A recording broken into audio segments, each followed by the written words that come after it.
उद्योगनगरी म्हणून ओळख असलेल्या जालना शहराची नगरपालिकेतून महानगरपालिकेत रूपांतर झाले आहे. जालना शहरामध्ये स्टील उद्योग मोठ्या प्रमाणावर आहे. त्याचप्रमाणे राज्यातील सीड हब म्हणून देखील जालना शहराची ओळख आहे. रेशीम उद्योग आणि मोसंबीमध्ये देखील जालना शहर अग्रेसर आहे.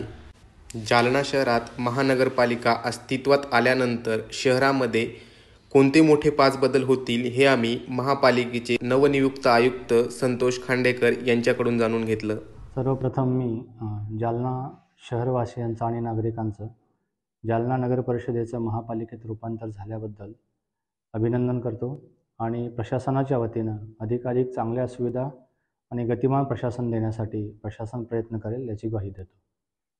नगरपालिकेची महापालिका झाल्यानंतर काय बदल होणार असे प्रश्न उपस्थित होतात बऱ्याचदा.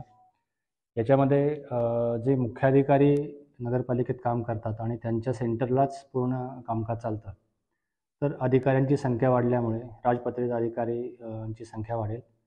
त्यामुळं नगरपालिकेचा जो खर्च आहे, जो होणारा खर्च तोच खर्च होतो, परंतु तो खर्च अधिकाऱ्यांची संख्या वाढल्यामुळे तो व्यवस्थितपणे आणि अधिक गतिमान आणि पारदर्शकपणे नागरी सुविधा लोकांपर्यंत पोहोचवण्यासाठी आपल्याला मदत करता येईल.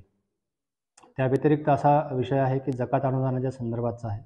त्या बदल्यात नगरपालिकेला सहाय्यक अनुदान मिळतं आणि महापालिका झाल्यानंतर ते जकात अनुदानाच्या प्रतिपूर्तीकरिता GSTचं अनुदान मिळतं. तर जालना शहरातील व्यापार आणि उद्योग पाहता GST मोठ्या प्रमाणात कलेक्ट होतो आणि अशी अपेक्षा आहे की आत्ताच्या सहाय्यक अनुदानापेक्षा खूप जास्तीच्या प्रमाणात आपल्याला ते अनुदान स्वरूपात शासनाकडून मदत मिळणं अपेक्षित आहे. आणि ही जर मदत मिळाली तर आपला दैनंदिन खर्च भागून आपल्याकडे विकास कामासाठी पुरेसे पैसे किंवा निधी उपलब्ध राहील. त्या व्यतिरिक्त केंद्र शासनाच्या ज्या योजना आहेत त्या ज्या महापालिकांसाठी विशेषत्वाने आहेत त्या लागू करता येऊ शकतात.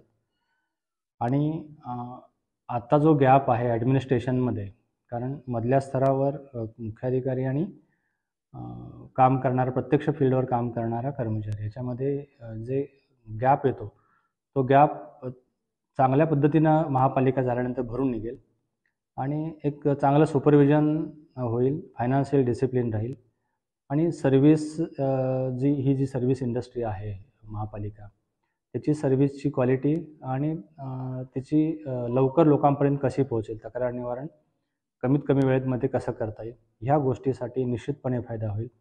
नागरिकांना येत्या काही दिवसामध्ये आपण अधिकाधिक प्रशासन गतिमान करून जास्तीत जास्त सुविधा देण्याचा आणि त्या दर्जेदार सुविधा देण्याचा प्रयत्न करणार आहोत. तर हा एक प्रगतशील निर्णय आहे आणि सर्वांनी ह्या निर्णयाचं स्वागत करून जालना शहराला चांगलं वैभव प्राप्त करून देण्यासाठी प्रयत्न करू.